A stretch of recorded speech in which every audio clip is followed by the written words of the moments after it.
walking down the street. I do want to say to Doni and many of you in this room that over a very long career in this city, all of you have helped me and my colleagues tell the truth and to try to tell. I may not look like you and you me, but Take my hat I'm off. from South Carolina, so I just... What does this event mean to you, Miss Peggy Morris? Oh, my heart, Happy 20th anniversary. my heart is about loving up on my sisters. Do you know what it feels like to have your sisters in the room? John. And dare to be different and unique. I'm gonna be the best me I can be by letting His glory shine through. I am beautiful, I am blessed, but not just what you see in the flesh. I'm free from people, free from myself. There's a The doctor lived next door to the janitor to the reverend, and the lawyer. We were together. Now we get so high and mighty that you create stress for your society because you don't like poor black folks either.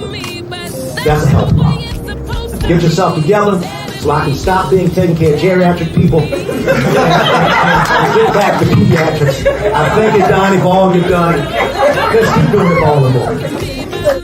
letting His glory shine through. Dare to be you, dare to be me, dare to be different and unique.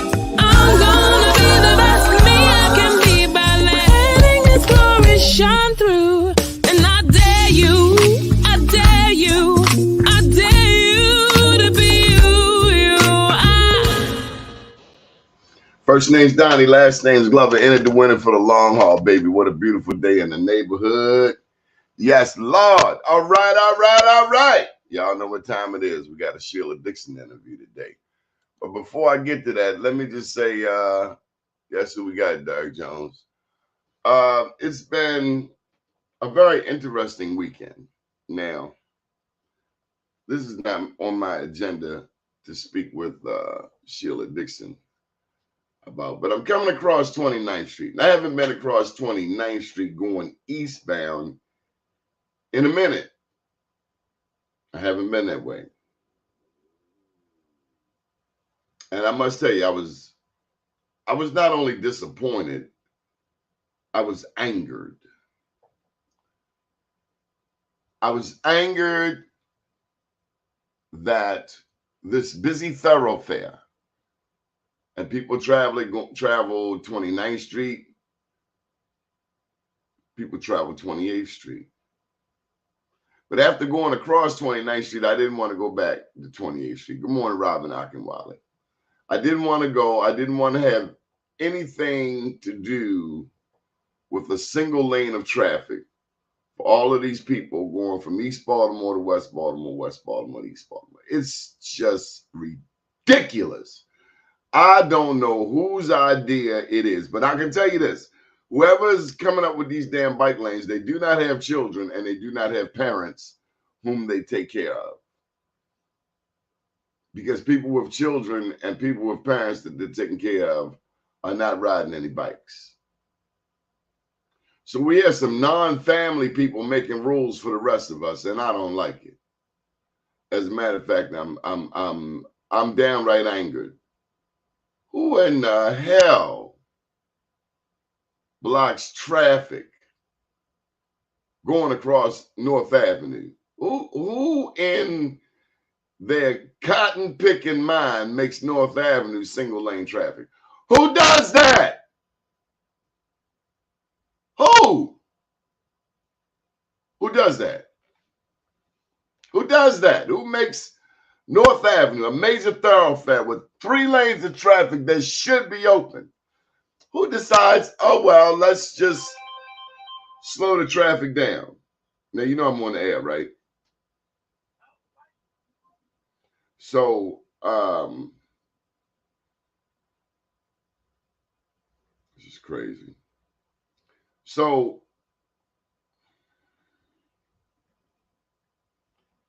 So that's one of the things I really want to talk to her about, because I don't know who's responsible for it. I know we had a meeting here in this community, Sandtown, Winchester, with planning. They had the meeting around St. James Episcopal Church. Real nice church, Church Square, 3 or 4 blocks away. These people from planning, mostly white people whom I've never seen before. They come with the idea, and they have a federal grant, and they want to spend some money. And they tell my community that they want to expand the highway. I mean, the sidewalk. You know what I just did. They want to expand the sidewalk on the east side of Fremont Avenue, 20 feet. Well, if you expand the sidewalk on the east side 20 feet, that means you're going to narrow the street. First question comes to mind, where will we park? Where are we going to park? And these are people who don't live in your neighborhood.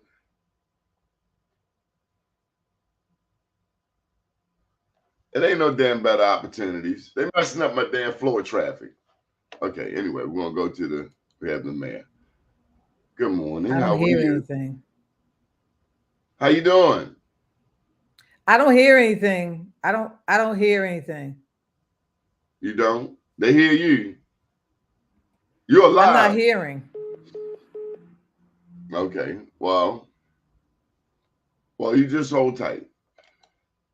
So,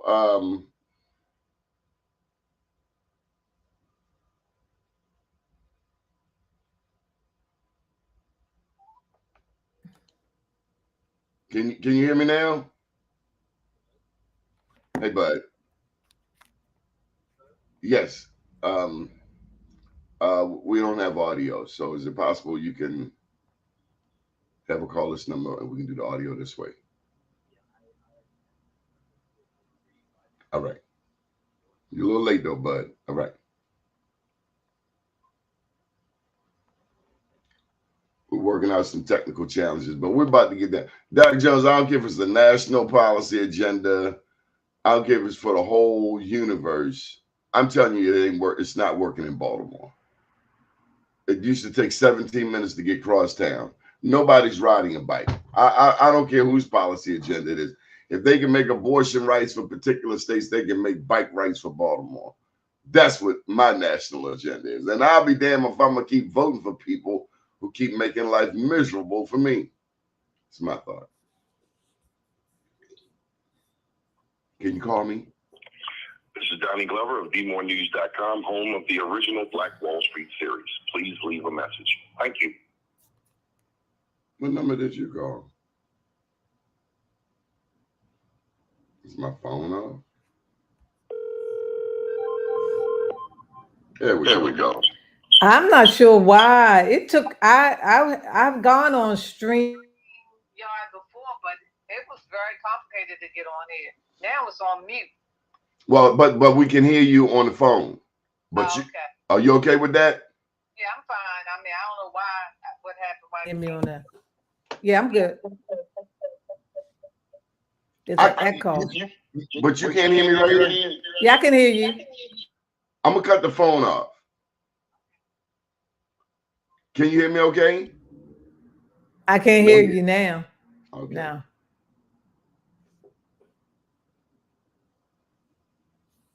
So I'll mute this one and we'll just go with this audio here. Oh.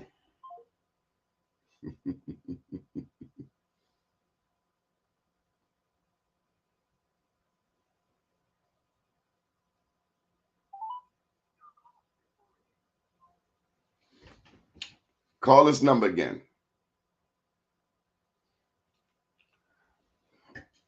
I'm gonna get to your questions.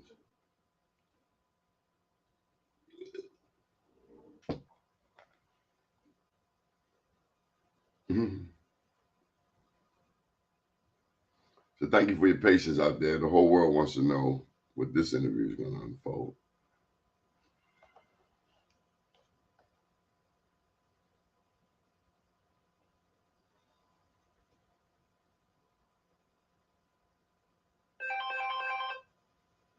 Okay, praise God. Good morning to you, Madam Mayor. You got a bunch of people on here waiting for you. Robin Wiley said hello. Yeah, I'm not sure what went down. I don't know what happened. It's, I just get the sound not going through. and we apologize for interrupting your workout time. I know you are usually in the gym. Well, actually, what happened was traffic this morning. I left to get myself a workout for an hour. I was in traffic for an hour and a half. So I went to the gym. I got a half an hour in. I'm going to do this interview, and then I'm going to go back and finish up. But traffic is crazy. I mean, these people need to, I don't know what it is. Cars are just impatient. And 28th Street, I don't know if you ever did anything about the bike lane, but this is the worst area. Yes! I went there yesterday. 29th Street. Now people are turning at Sissom Street to avoid going straight, and they're speeding, and then they're cutting over, because that's where my gym is on Missions. Our Mission Fit is on Sissom Street. I don't know what transportation was thinking of, and I'm sorry Jay Miller doesn't agree, but that is not the place to change traffic down to one lane. Here's a comment. Doni, just to let you know, it's a nationwide policy agenda that's currently in effect to establish more pedestrian opportunities. So look, they wanted to come. I get that. You know, I get walking, I get riding. I'm a biker. I do at least 15, 20 miles a week and running and walking. I get it. But you also have to look at areas where it just doesn't make sense. Like North Avenue. I'm over that way 5 times a week. Very few people are riding their bike down Sissom Street there because of how crazy that traffic is. I'm there morning, evening. My office on Maryland Avenue. Maryland Avenue, people are using for biking, etc., down to Cathedral, etc. They're not coming over 28th, getting off. 28th Street, getting off the Beltway. Give me a freaking break. And I get it, because I'm a walker. I take my car out to Ricestown Road, way out Main Street, because they work on Lexus and certain types of cars. I walk in town, maybe about 50. If I walk all the way in town, it's about 11, 12 miles. They only have sidewalks in some areas of Baltimore County. And I've told the county executive I need more sidewalks. But come on. We're not going to people aren't going to get rid of their cars in Baltimore. You got to figure out where the best places to have these. But that's not why you called me, I know. It is. It happened to me yesterday. I'm going over to Chipotle. I haven't been that way in a minute. Giant. I get over there, what's that, 28th, 29th Street, and it's one lane. Yeah. And can you imagine on weekdays, you on a Sunday. Weekdays is worse. In the morning, now people, I'm telling you, it's horrible. Lawrence Bell and a group was out there protesting a couple of weeks ago about it. Why do we have to deal with that? Now, I understand it's a federal. Look, they wanted to have on Fremont Avenue, they wanted to expand the sidewalk on each side 20 feet, narrowing the street. And my question to them was, where will we park? If you expand the sidewalks, where the cars going to go? We pay more for car insurance than anybody else. And so they make us angry, because by the time when I came back from Morgan, I guest hosted on a Monday, 7 o'clock, coming back to East Baltimore, coming back to West Baltimore, coming back. I could not get across North Avenue because traffic was backed up from 83 all the way to Fulton Avenue. I couldn't get across. Well, that's because of that bike. That's because of that bus lane, and then they cut it down to one lane. I'm not riding my bike on North Avenue. No. Not the way cars are so impatient and speeding. I'm not going to ride my bike. That's what we need to deal with. We need to figure out a way to do more calming, figure out other alternatives for calming traffic. It's one thing to calm traffic, but the other thing is this is a national policy. My belief is that we haven't had the kind of money for infrastructure for a long time. We got a little bit of stimulus money from the Obama administration, which we said to the Obama administration, make this stimulus money more years so that cities who have been in desperate need for improving roads, improving bridges, working on sidewalks so it can be handicap accessible, etc. I forgot what the stimulus money amount was, but our streets are horrible. Going over 28th Street, it's horrible. The street is bad. We did, and I know the mayor mentioned this, that I started this. I get it. I did not start it the way this policy is now. When we resurfaced the street, we put a bike lane. We talked to the community. I don't know if you remember Fulton Avenue. We resurfaced. People in that community said no to the bike lane. We did not put the bike lane on Fulton Avenue, but we resurfaced it to improve the roads. The people on Gwynns Falls, you need to follow that and bring them on your show. They are adamant and opposed to going down the one lane on Gwynns Falls or cutting through the medium strip to create a bike lane. And believe me, that would benefit me because I live over in Lincoln Park and I can take that. But I understand their frustration. But I understand that they want to go forward. They want to ignore that community, that middle class African American community over there. That's what it takes me back to Baltimore's segregation roots, as if we in the Black community don't have any say on how we want to live.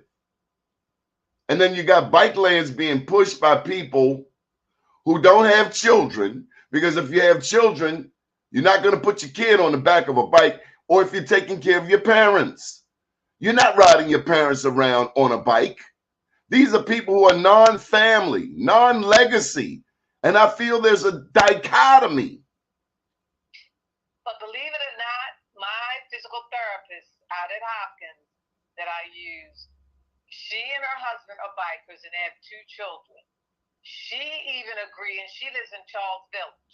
She even agrees with particularly that one on 28th Street, that bike lane needs to go. She puts her kids on their bike, but they go in certain areas that they know that they can be safe. And they are white, but they also are frustrated with some of these lanes and what's happening with the bike areas. I think these bike lanes, I think they add to the violence. Because after you've been, I want to explain. After you've been stuck in traffic for extra minutes for no reason, and then you finally get somewhere, and then here comes a speed camera, and it's like, are you trying to make me mad? No, I don't disagree with that, but I will say this: it appears, I don't know what happened during COVID, but it just seems like people who are driving, because people who were out there driving during COVID when there weren't many cars out, you could tell people were speeding and everything. But it just seems like people are just so impatient and disrespectful. Nobody has any courtesy. Nobody even used the thank you sign anymore. Did they teach that in driver's ed? I'll say thank you. I put up the peace sign, thank you. Thank you for letting me over. The old-fashioned thank you, but also when you're walking across the street and you have the right of way, you have to take your life in your hand. And sometimes I do, because I intentionally say, I have the right of way to cross the street. I'll give you an example. Yesterday, we're coming through the park, doing our 7 miles, trying to prepare for the 10K marathon. They have a new road that was built coming through the park past the zoo. A young lady and I were walking on the side. There's no sidewalk. This car speeded down, seeing both of us. She had on a yellow jacket, a green jacket, and a green hat. You could not miss her. If she hadn't gotten out of the way, she would have gotten hit by that car. He walked and he speeds by us, and then he looked like we were in the wrong. And this is a Sunday morning at 7:45. So It sounded like he was going to the after hour. I'm not sure where he was going, but he should have slowed down and respected the pedestrians walking. How have you been otherwise? I've been good. You know, I tell you, it is just a blessing to be alive, because people are dying, you know, and age doesn't matter, based on violence, based on good people who have just passed away, like Kevin Brown's husband, who died of a heart attack at 53, and my former colleague, Bill Cunningham, just passed, the councilman, who was also on the planning and zoning committee. I mean, you know, look what happened to Mr. Haysberg trying to help a biker who, I don't know if there was an accident or what happened, falling off the bike and getting out of his car, and then he got hit and got killed. So, you know, I don't take life for granted at all. But so I'm good. You know, I've decided that I'm going to operate in a space where I'm not going to allow people to stress me out. I'm going to be very focused in anything that I intentionally put my mind to do, and just continue to serve in the way that I'm serving people. You know what I like about you? What's that? You're a fighter. Hey. That's one thing you and I have in common. We are fighters. You are a fighter. You are a real fighter. And I've seen you box. I don't think you can box all that well, but. Did you say I can't box that well? Well, I'm a boxer, you know. Did you see the fight, Canelo and Charmel, the big fight Saturday night? No, I didn't. I had to get up. Oh, that's right. And you still do the workout every day? I do something at least 6 times a week. I work out my trainer 3 times. I work out on my own at the gym and get out and walk and run. I did something to my calf doing up those upper hills, so I'm trying to rest that, but I still worked out upper body. Take me back to Friday night. The significance of a banquet room full of Baltimore construction people. For someone who has never been there before, honestly, you forgot you emceed one year. I didn't forget. No. I was talking about my date, my lady. But in trying to explain how important that event is, if you're on the outside of construction, you may not get it. My dad was an undertaker. I understand when non-undertaker people come to the event, what they might see. But I know, that's one of your lines. I stole it from you. I know that in that room, the contractor might not give a Martin Luther King Jr. speech. But today, that was Friday, Monday morning, 50 people have a job because of that contractor. Yeah. So, I mean, the significance of Friday's event was a couple of reasons. One, it's an annual fundraiser that we do as part of our membership to keep the Maryland Minority Contractors Association operating, helping companies, if it's a small company to a general contractor, if it's an African-American company, which is our major focus, but also partnering with majority companies, and not only networking, collaborating, understanding that if we can work together, we can get more accomplished. We had a number of our supporters that always come out, who do business in the city, who provide opportunities through training. Let's just take Robin Harrington's company. He took his own money and put up a training program for young people, partnering with Westside Skills Center, Mervo, and I think Carver, where not just in the plumbing industry, but trying to show young people that now one of the big pieces in going underground is train them in conduit, or you could deal with George Mahoney, who's been around for a long time, who does roads and other infrastructure, who was friends 50 years ago, 40-some years ago, if you remember Randy Phipps and Robert Clay, who he called them his brothers, you know. And so it's just really honoring companies like Hensel Phelps and Truist Bank, who we honored this time, and then Mr. Jones, who was one of the founders, who turned 75 this week, who is a general contractor and demo and work, as well as Mrs. Sparks, who started with MMCA as a small fencing company, who's now really grown and does work here in Maryland and in DC and Virginia. His son, who's really now taken over the company with not only the fencing, but also landscaping. And then, you know, we had different agencies. The state controller was there, who really wants to make an impact on changing how businesses operate. She's on the Board of Public Works. She mentioned that 29% of the contracts supposed to go to MBEs, and that over the years, I don't know if she did. I don't remember her mentioning how many years, if you were there for her. But she said we had not exceeded or reached that goal, and her objective is, when those contracts come before the Board of Public Works, to make sure that minority companies they exceed that 29% on top of, you know, of course, she handles taxes and corporations that people have to make sure they file. We had Department of Transportation there.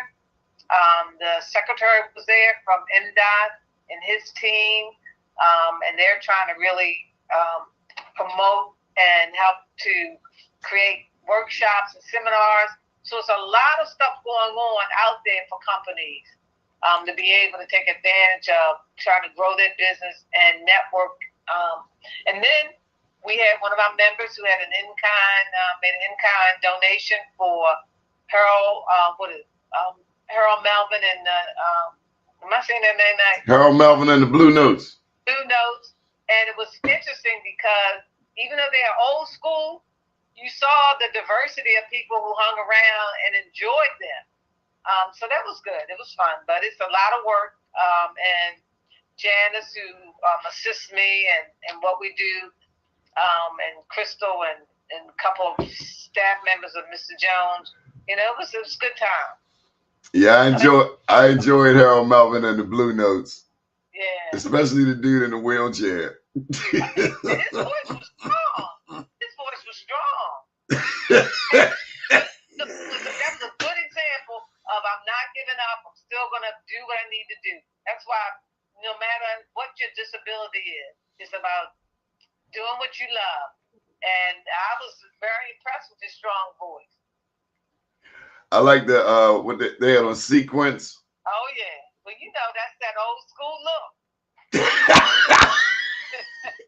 Now some of the younger folks. But there were younger folks that left there and said, I didn't know they sung that song. I didn't, you know, because you never know who was going to hang around. But a large group of people hung around and enjoyed it, which was good. I have seen you help businesses navigate city government. What is it that you know that say I wanted to run for mayor, and like, Doni, you don't know this. How is it? You helped Alethea one time. The lady had the developer, she needed. I've brought people to you, and you have helped them help their clients, and everybody eats. What is it you know that other people don't seem to know?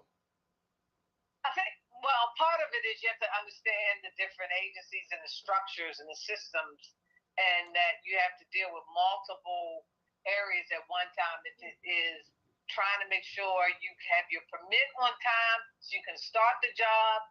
Two, making sure that procurement is in sync with the agency so that when they put the bids out, and you have the pre-bid meetings, that everybody's on the same page. I'll give you an example. A number of years ago, the demo contract had come out, and procurement was trying to change the way that, you know how there's a building that comes down and there's a building next to it that's still, it might be an occupied building, there's a certain type of, concrete or whatever you need to put to support that. They wanted to change the material, but the demo companies know what's needed to make sure that property's stable.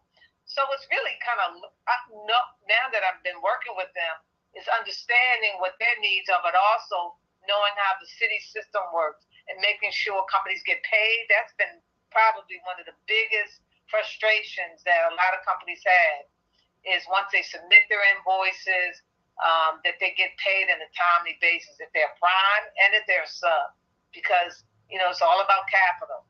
But just learning the systems over the years and then putting the fire to people's feet to make them accountable. I'll give you an example that just recently happened. School system. Some of our members are working on a multiple contract. They're subs under prime. The prime was paid. The prime told the sub they hadn't gotten paid. So, of course, they inquired about that. Well, they weren't getting any answers, so what do? I got involved with the head of the procurement and said, okay, in the law department in the school system, said, can you let our subs know whether or not the prime got paid? They went, did their research, found that the prime did get paid, but hadn't paid the sub. So then I had to come back and say, okay, so what does this mean? What are you going to do as the owner of this service to figure out what needs to happen so that when the prime gets paid, that they don't then hold up the subs money, because those subs have employees that they need to pay. You know, it's like they found out the reason. No, they didn't find the reason. They found out that the prime got paid, but then they didn't do a follow-up to say, this is what we're going to put in place, these policies or procedures, so that we can make sure the sub gets paid.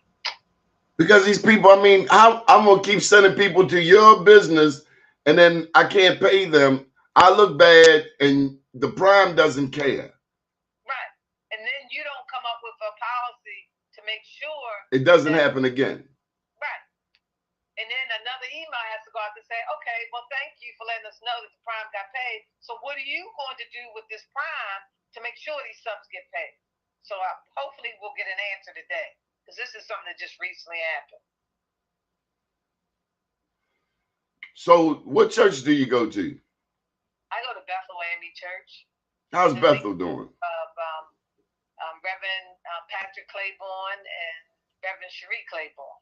Did you know that there's going to be a celebration for Reverend Vernon Dobson on the 29th? Reverend Vernon Dobson on the 29th. They're celebrating what would be his 100th birthday. When I think of Bethel and Union Baptist, I think of the historic Druid Hill Avenue and the civil rights movement, the NAACP, when it was a really vibrant organization. I think you know something about that part of town. Brian was very close with Reverend Dobson. Wow, that service date is the same day as we're having it's a whole month of course, breast cancer, mental health awareness, domestic violence, and then that 29th is our total health service. And actually, I'm part of the program, so I'll just have to make sure I reach out to Union Baptist to let them know why. I mean, it's right across the street, but I'm part of the service that day, that morning. Okay, so what has changed about city government since you left? What has changed about city government since I left? So, well, of course, you know, we've had a lot of turnover of leadership, from mayors to department heads to really qualified professional people who either were at retirement age and were, you know, because of some of the changes over the years, the frustration about where city government runs. I guess for me, the biggest thing is that people don't seem to be as accountable to the taxpayers and the citizens that they need to be. And that you can feel that as it relates to what's happening in our communities. Crime has been really, really crazy. Going up to the 300s. This year, we might not make the 300, but juvenile crime has gotten out of control. The city, between graffiti and rats and trash, and after COVID, not getting regular recycling pickup, and businesses taking forever to get permits, and people not being back to work full time. And now I understand the mayor is, as of January, people have to come back 3 days a week, which I find interesting because nothing was really discussed. And I know there are good people who work in city government and they like what they do. But there's something that has to happen where you have to, the leadership has to give the overall theme and objective and set the tone for why you have this job and who you work for. And I just don't feel like everybody's as responsive as they need to be. You know, it takes forever to get a phone call back or email back response or in a timely manner. It's just frustrating. Okay. What, in your view, has led to citywide complaints about city services? And if elected, how do you navigate city government through establishing reliable city services, trash pickup, water bills, etc.? Well, we're going to literally need to overhaul every department and do an assessment about what's not working, why it's not working, talk to the people on the ground that do the day-to-day work to figure out what tools they need. Because right now, you know, technology-wise, it appears the city has more technology and methods in order to get things done. It's also about having really talented people in leadership roles, department heads, that understand that they have to realize that whatever it is that you need to do, they need to fix it in a timely manner, not studying something for X amount of years. We don't have time to study everything. So I want to go back to yesterday. I refuse to go back across the bridge. So I go down Greenmount, coming from Giant. I go down Greenmount, and right on the corner of 24th and Greenmount, where there's Greenmount Recreation Center. I don't know if you know this, but my dad used to have a funeral home over there, and so the first two recreation centers I ever went to was Cecil Kirk and Greenmount Rec. Now I want to know how these two recs that have been, I'm 58, so I know they've been there 50 years. Now they got these bike lanes and they got these damn sticks in the street that just get in the way of fire trucks. You can do all of this to bike lanes. You can transform North Avenue, but why? And they changed North and Greenmount. I mean, North and Greenmount wasn't for no punks. You could not come through there half stepping. They've got it all cleaned up now, different look. You know, we get where you're going. But what about the kids? They couldn't redo the Greenmount Rec or Cecil Kirk Rec, two recreation centers in the heart of East Baltimore. I ain't asking for Madison, but so many lives are saved inside these recreation centers. Manny Price took me to a holiday celebration there at Greenmount Rec, and they brought all of the kids in the neighborhood bike. You know, 2 blocks down the street used to be Barclay Street, where they sold more dope than Afghanistan. But why can't we get new recs where they're needed the most? I don't disagree, and I think more now than ever, we have the resources to get this done. And I mean, you take the ARPA money. Some of that ARPA money that the city received, $640-some million, was a prime time not only to first put those resources within city government, but to look at, because as you know, rec centers play a major role. I grew up in a rec center, Cahill Rec Center. I learned how to tap dance at Cahill Rec Center. I learned how to swim. No, I learned how to swim in school because that was required back in the day where you couldn't graduate if you didn't know how to swim. But you're right. We need to modernize our rec centers, bring in activities that young people want. They want recording studios. They want game rooms.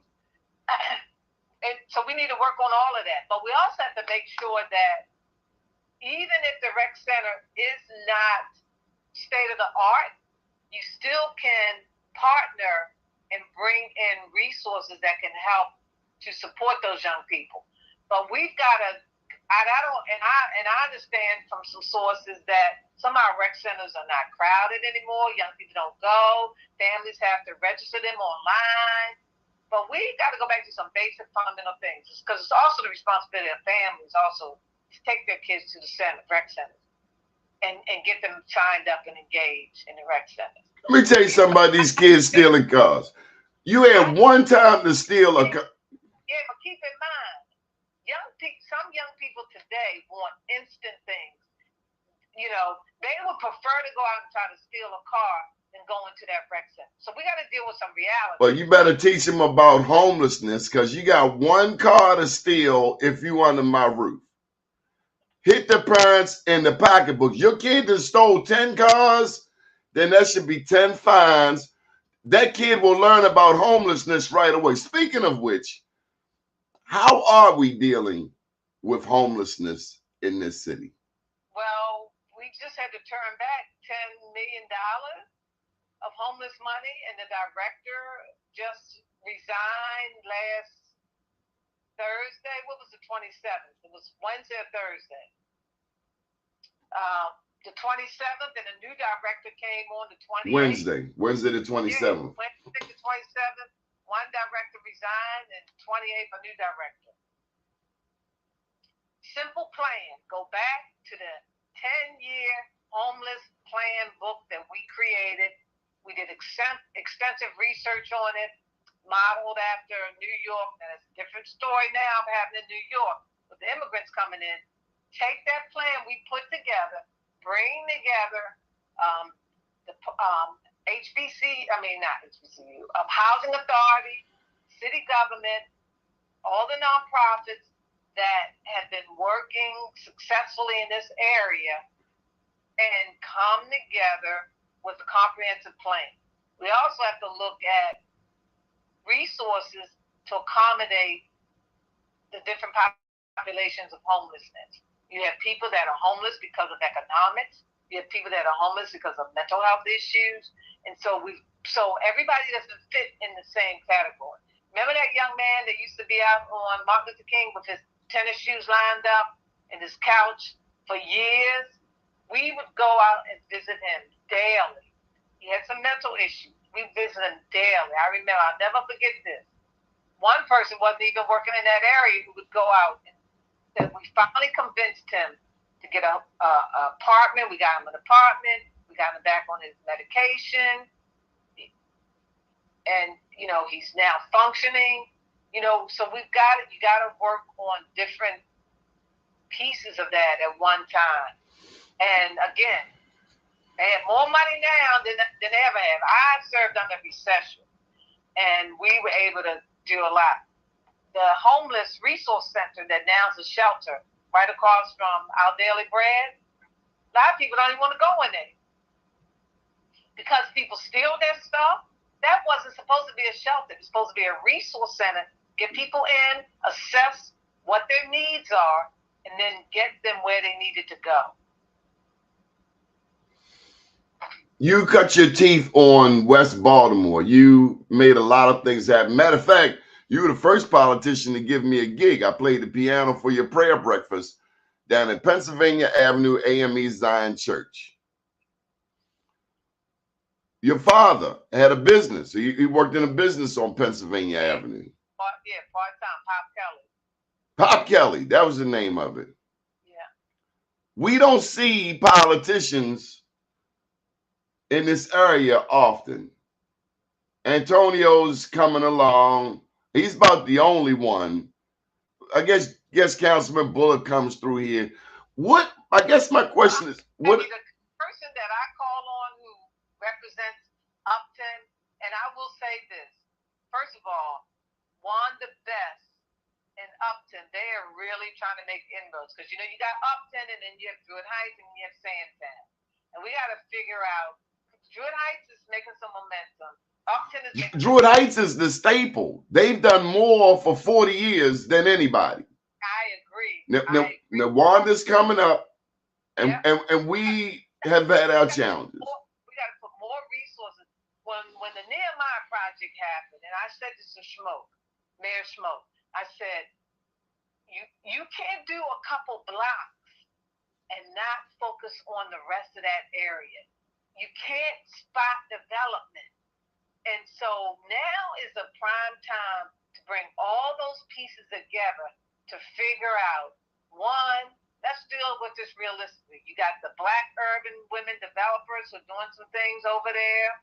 You got Druid Heights who's doing some stuff. You got Upton is doing things over on Emerson off of Fremont. The houses selling for $300,000 or more.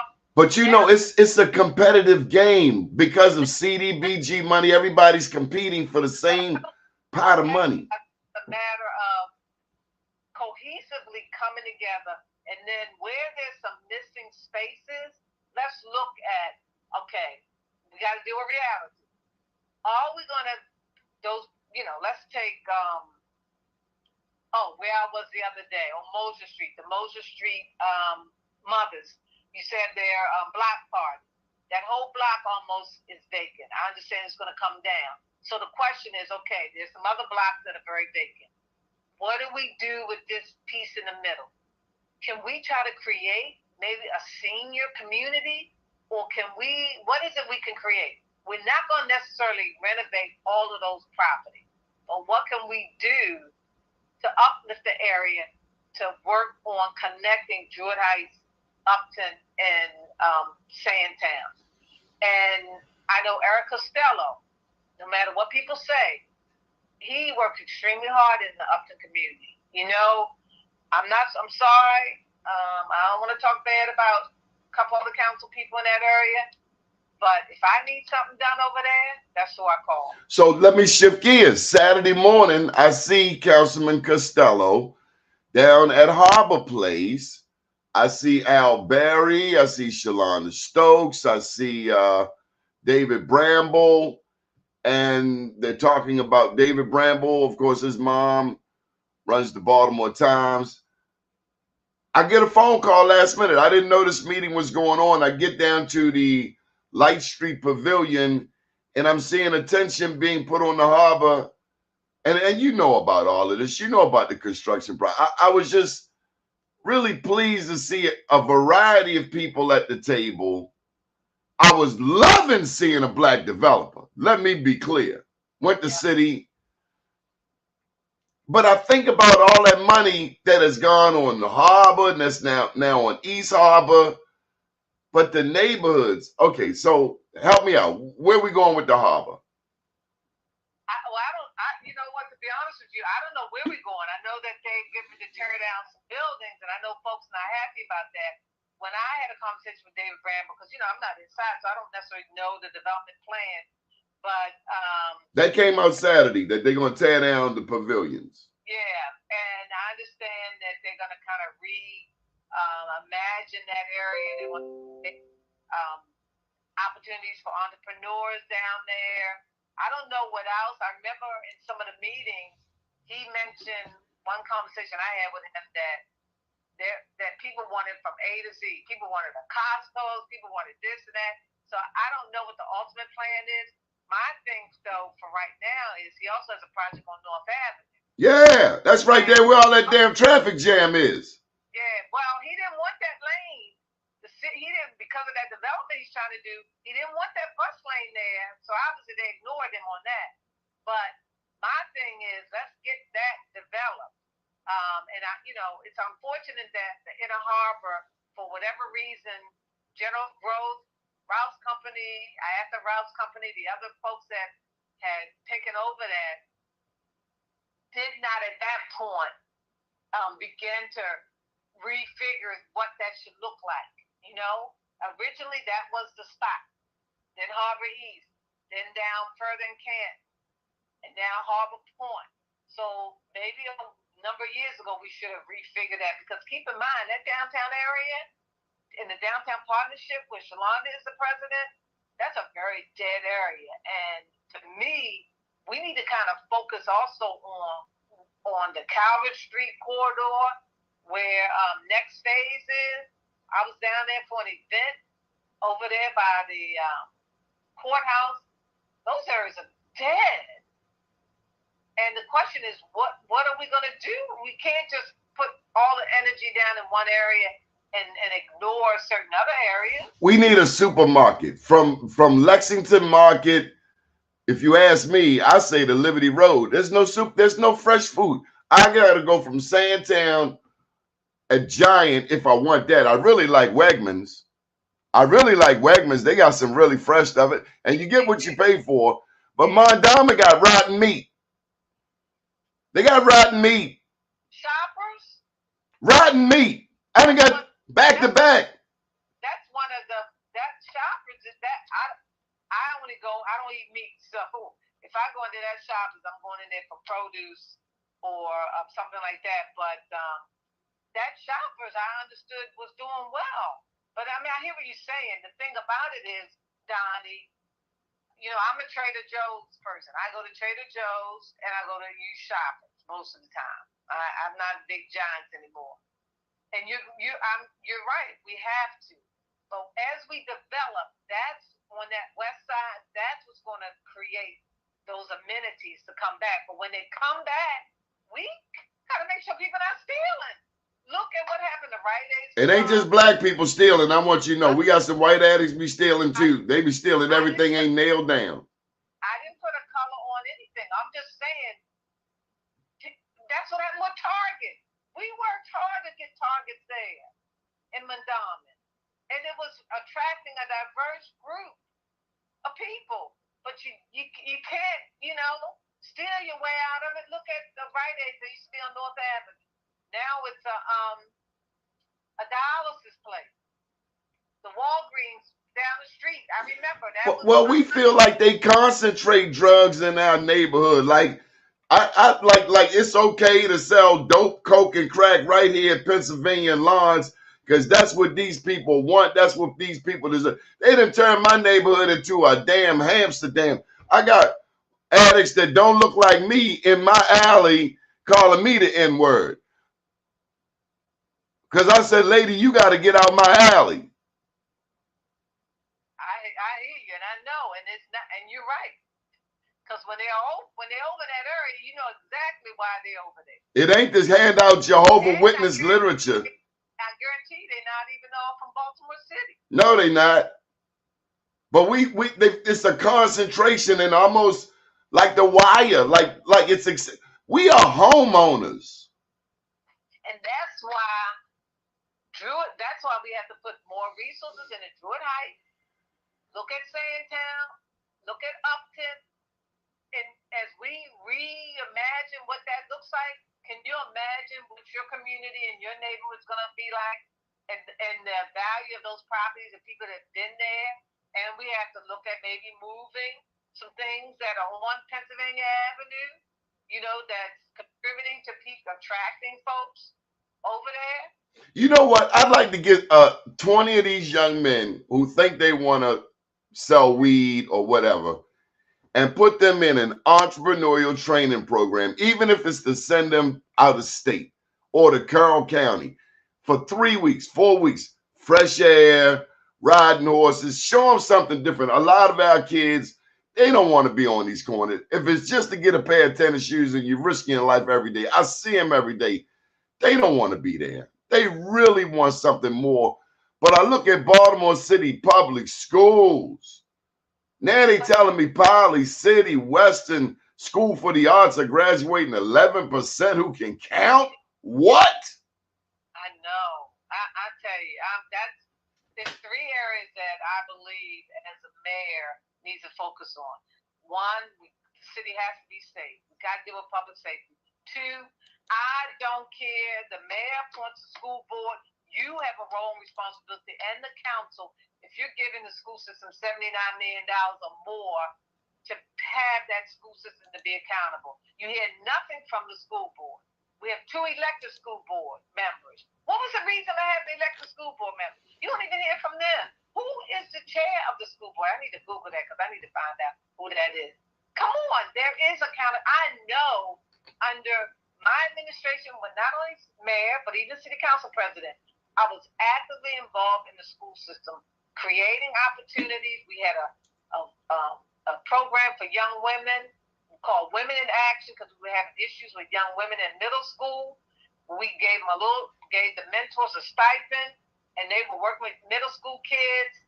Community school piece where we were bringing in resources. So I don't want to hear this about the school systems here and we're there. Bull. That's bull. And the last thing is accountability. I went through the public school system. You went through the public school system. What school did you go to? I went to Poly for 2 years and then Dunbar for 2 years. I went to Northwest. I know you're a Northwestern Wildcat. Okay. But, and it's basic fundamental services. But we had 1,000 students when I was in school. And 99.9% of them came off that stage, graduated down at the Civic Center back then, because the classes were so large, and everyone had a plan. Most people had a plan. If it was going in the military, going to work, going to college, people had a plan of action when you came out of school.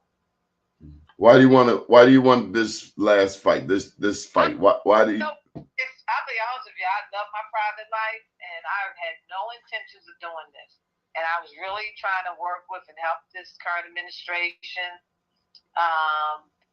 I told him it pains you to see our city, and I told him everywhere you go, people beg you. I've seen it for at least 10 years.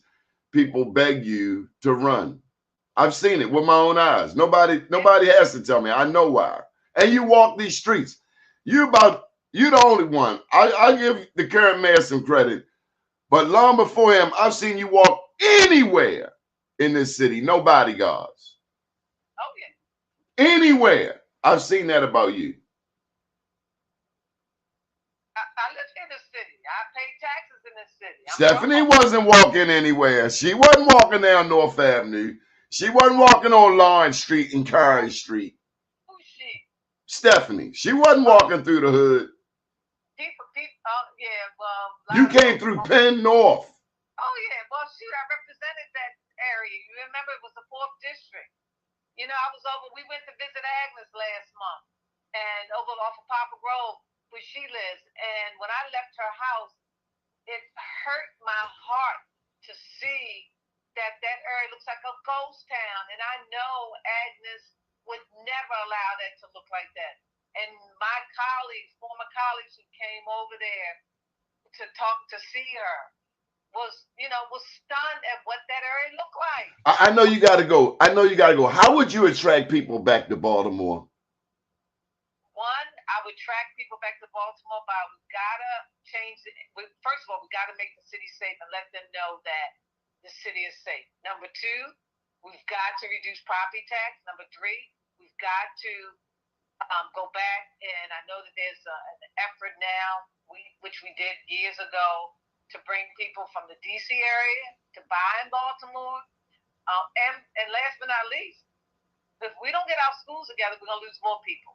Because young parents will try to figure out how they can move to Howard County and other counties in order to have the best education, public education for their child. Because private schools are expensive. I know you like discipline. It's 9:59. I don't want to hold you from your workout time or your... Now, I didn't know. I thought we had half an hour. So this conversation was enjoyable, and so now we're past that time. But it's all good. I'll get it in. Any final thoughts, Madam Mayor?